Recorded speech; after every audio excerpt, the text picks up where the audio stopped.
اگلا سوال ہے جی، محمد عمار ہیں سمر آباد سے. وہ کہتے ہیں کہ جی آپ کی ایک ویڈیو دیکھی جس میں آپ نے کہا کہ بھٹو میں چند باتیں بہت اچھی تھیں. تو آپ کیا بتا سکتے ہیں کہ بھٹو میں ایسی کیا بات تھی جو آپ کو آج بھی فیسنیٹ کرتی ہے؟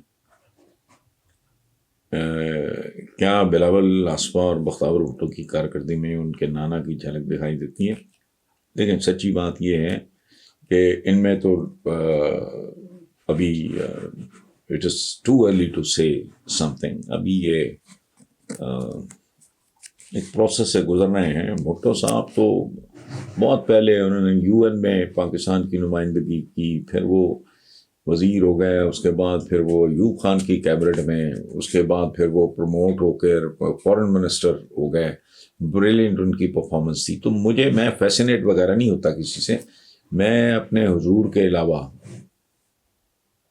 نبی پاک صلی اللہ علیہ وآلہ وسلم، ان کے علاوہ میں فیسنیٹ نہیں ہوتا. نہ کسی کو اپنا لیڈر مانتا ہوں، نہ قائد مانتا ہوں، نہ اپنا بڑا مانتا ہوں. سچی بات ہے.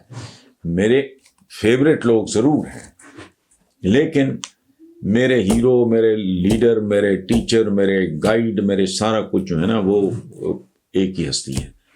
اور مسلمانوں کو ان کے بعد کسی اور سے مسحور ہونے کی یا فیسنیٹ ہونے کی ضرورت نہیں. پسند ناپسند ضرور ہے، درجہ بدرجہ ہوتا ہے.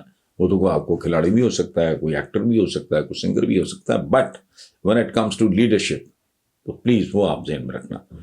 بھٹو صاحب کے بارے میں جہاں تک تعلق ہے، he was brilliant، بہت زیادہ ہارڈ ورکنگ، بہت ہی زیادہ فوکسڈ آدمی، محنتی آدمی، آنےسٹ آدمی. لیکن دوسری طرف ان میں کچھ کمزوریاں بھی تھیں. مثلاً ہی واز اوور کانفیڈنٹ، بہت ضرورت سے زیادہ ایروگنٹ تھے، منتقم مزاج تھے.